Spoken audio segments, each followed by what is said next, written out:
Hi guys, Shirley from Family Savings Fun here, and I am coming to you from my craft space, or as my family likes to call it, and we jokingly have a sign on the door.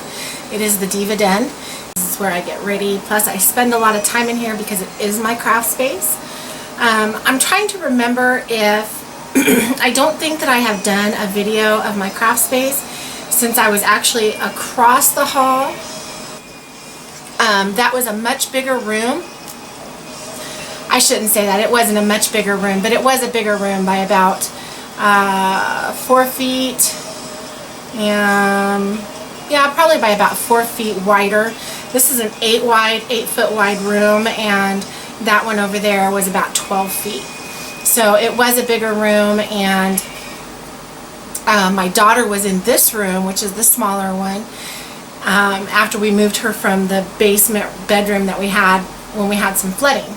So we moved things around so she would have a bigger room, which gave me a smaller craft space, which is fine.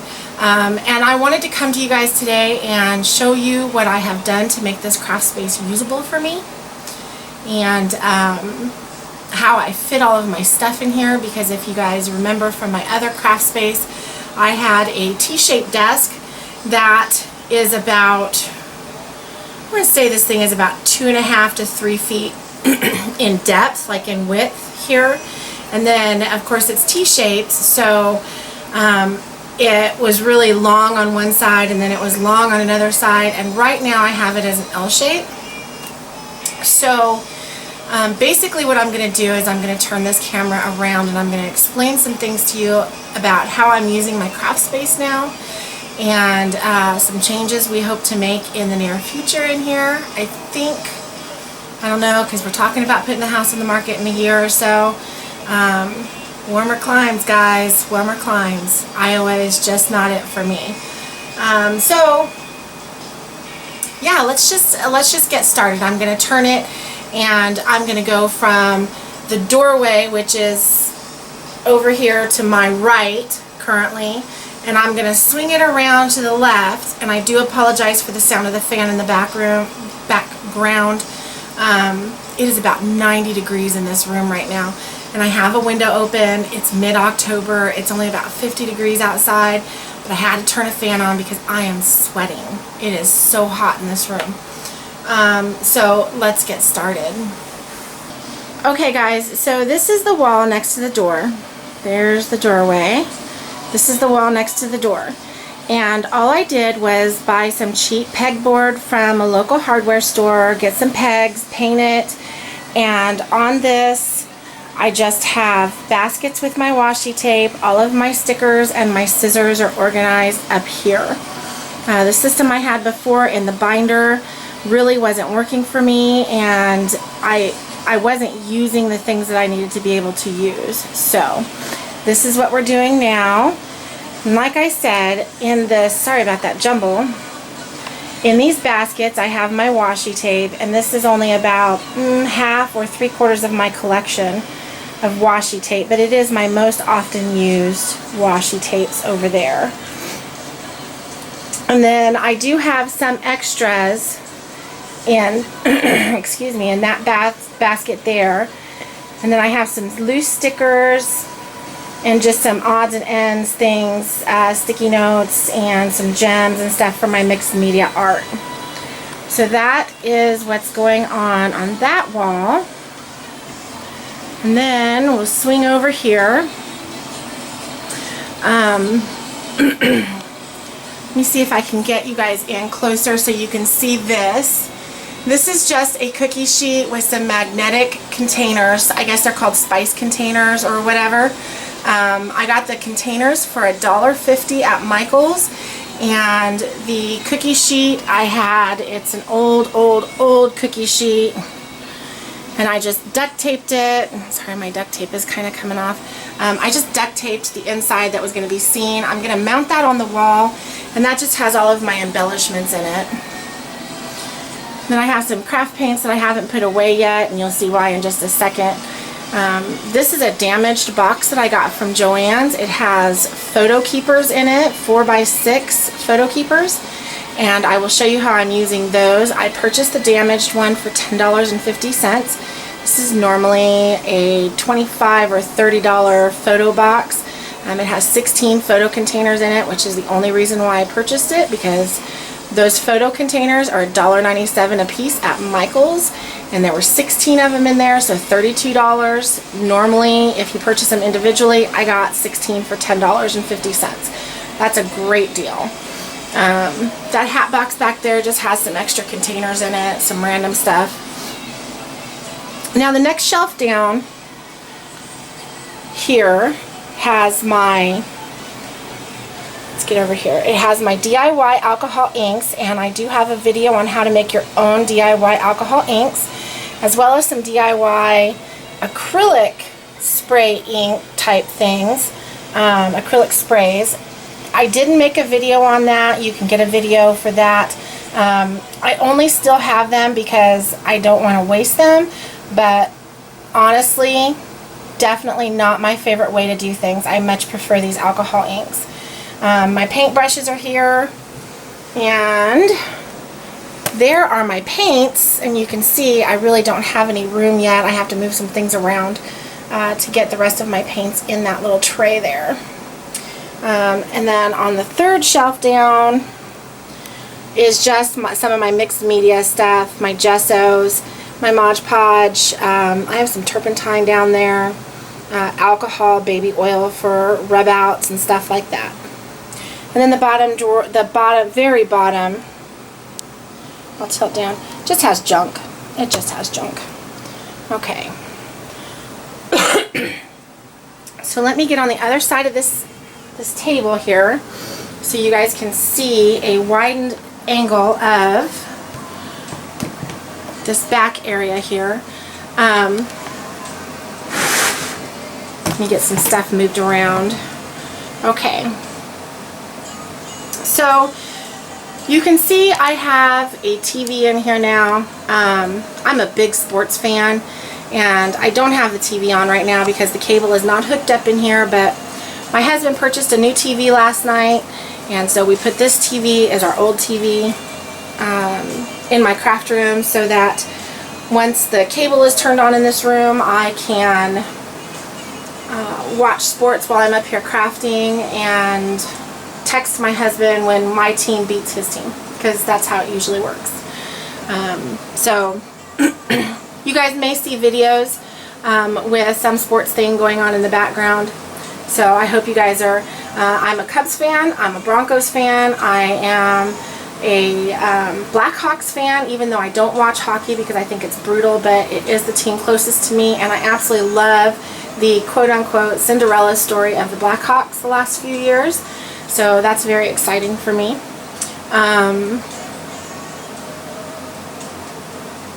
Lost my train of thought. But guys, okay, so let's get back to this. I also brought my computer up here. It's right there. I brought it up here because we were really want to move things out of our dining room and have our dining room back, so it is up here. And then let's zoom in so you can kind of get a clue of what's going on back here. Up here is all of my Project Life stuff, my cards, some extra cards, some theme packs I've purchased, my album that I'm currently working on, and then my laminator and laminating sheets. You guys have seen these boxes before that hold all of my paper, all of my pens, my Paper Mate, Sharpies, metallics and scented, just randomly in there. My Dongatex are in the box that you can't see. And then these little bins were $1.48 at Walmart, and I'm keeping all of my planning stickers, flags to do stuff, labels, stuff like that in those. Then I have some small cardstock packs here, and then extra pens and colored pencils in there. Then the bottom shelf,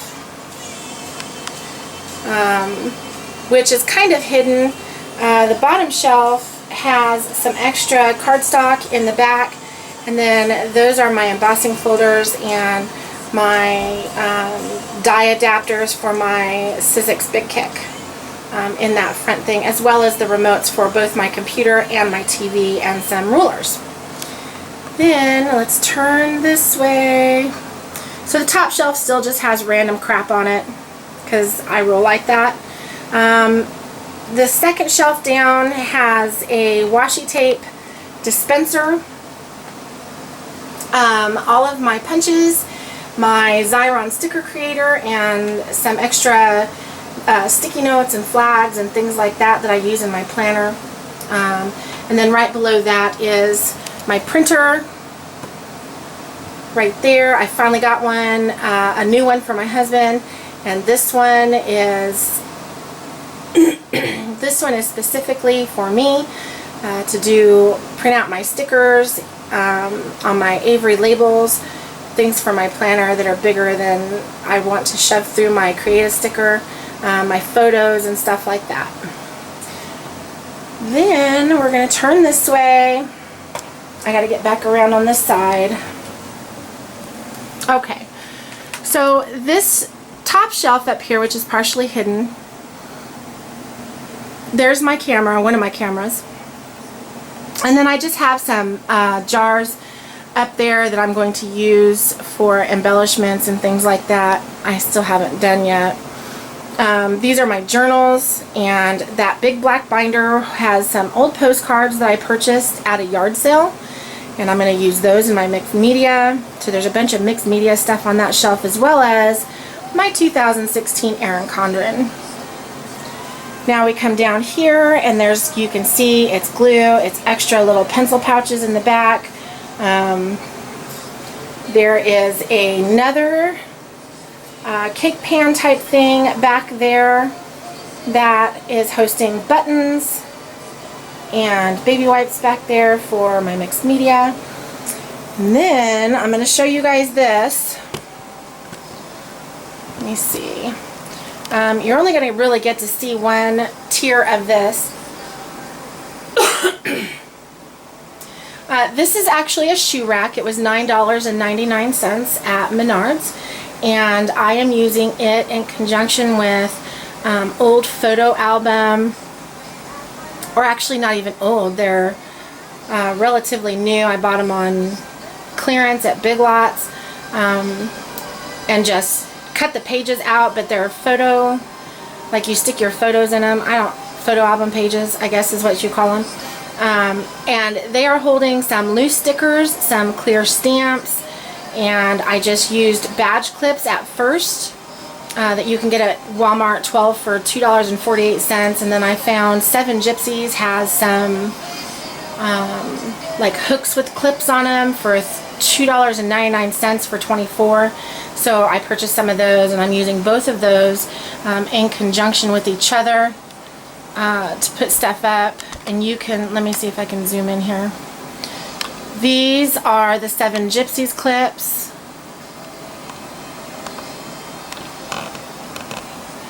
And those are the badge clips.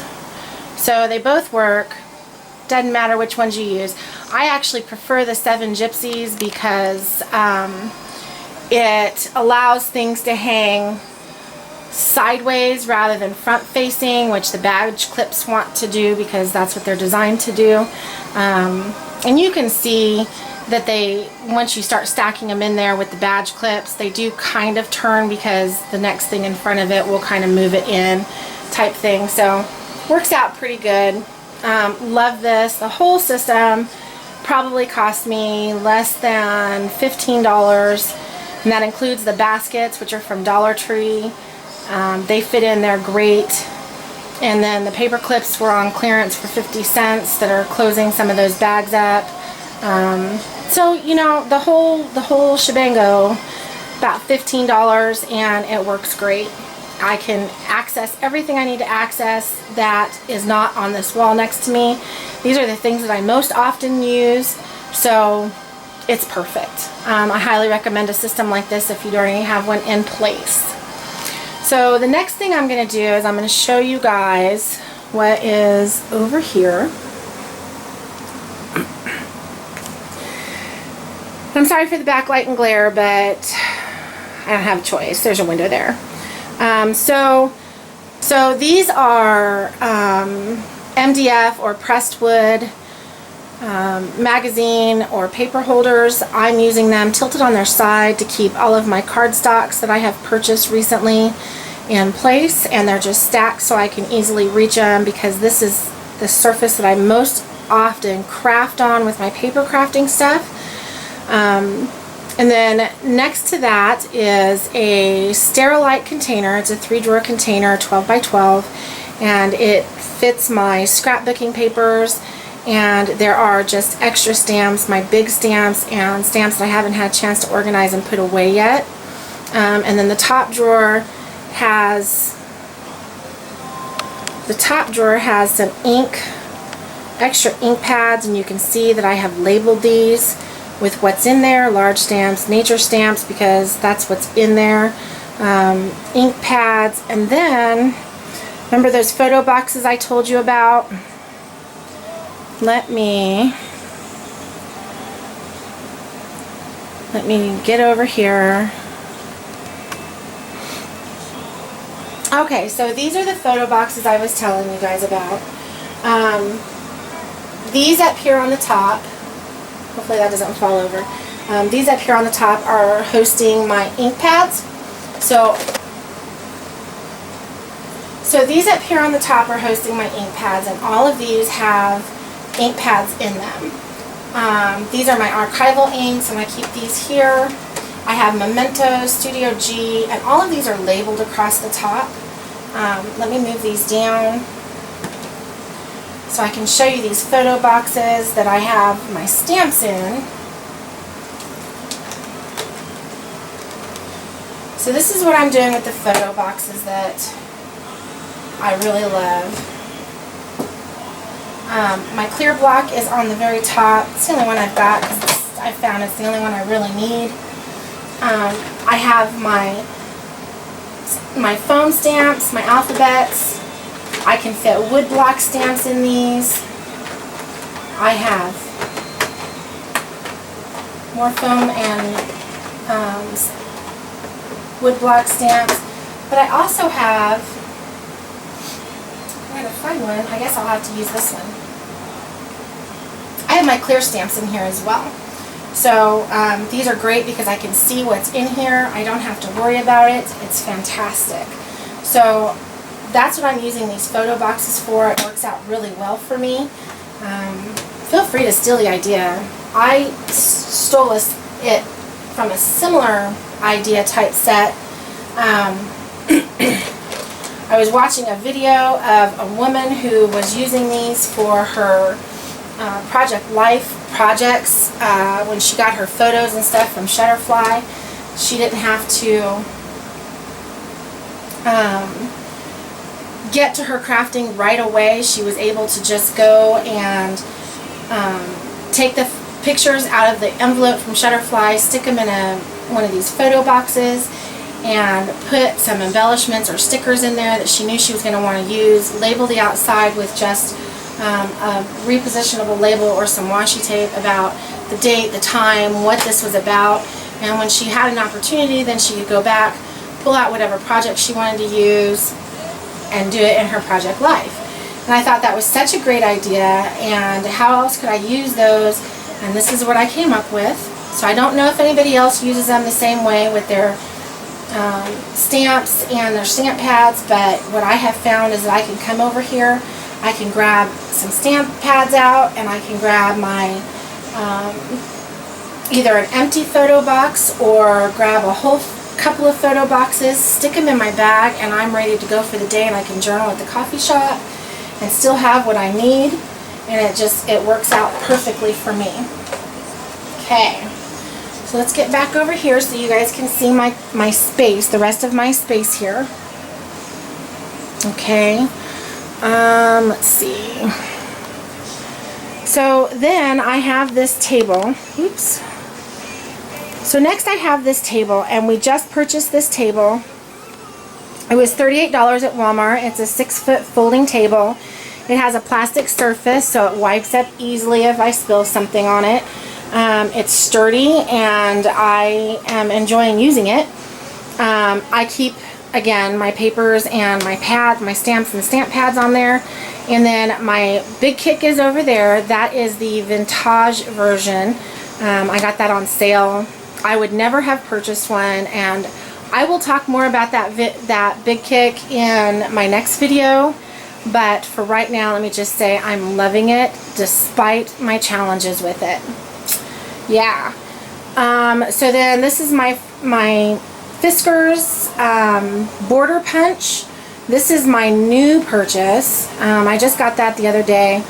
There's a Cricut cartridge. I don't have a Cricut. That's for my sister-in-law. I've got to get that mailed out. And my paper cutter with some random stuff on top, my iPad and whatever, because I'm messy. But this table is perfect. It has a great working surface. You can see I've got a couple projects going there, tucked away to show you guys in my next video. And then this, I think, is the best purchase ever. If you don't have room for a trash can, which I clearly don't, this is great. This hooks onto the end of your table. It holds a full-size trash bag, and I put it here when I'm working, and I put it around the front when I'm not working. When I'm just in here messing around on the computer or whatever, I can tuck it out of the way, and it's perfect. I love it. Regular folding chair with a, I don't know why there's a towel on there, but it's a random towel. And then all of my scrapbooking papers, because I have limited space, all of my scrapbooking papers are in these Sterilite containers. Again, it's a 3-drawer system. They were $12.88 at Walmart each. So I have 6 of them, 1 with my stamps in it, and then 5 that have papers in them. And these are organized by color because I don't have enough space to organize them by specific pattern. So they're just organized by color. And then, so there's 4 of them because 2 fit underneath the desk, and then I have a random, if you can see that, there's a random one stuck down there. That way I've got a knee hole. So anyway, this is my craft area, guys. So I hope you guys enjoyed this tour, find some inspiration. And you know, I'm always looking for ideas to up my game in my scrapbooking room because I do only have, this is literally from side to side. It's 8 feet. And then from the edge of the door, let me get it, from the edge of the door here to that wall that's behind the desk is 12 feet. That's how much space I have. And actually, I think I just lied to you. It is 9 feet is what my husband said. 9 feet. So that's the space that I have to craft in. I love my crafting space, but I'm always looking to up my game. So if you guys have any ideas on how I can maximize my space, especially like over in this area and with my papers and stuff, I am all ears. All ears, guys. So I hope you guys enjoyed this craft room tour, and just let me know what you guys think, and let me know if you guys, you know, have any ideas for me. Thanks for watching, and I'll see you in my next video.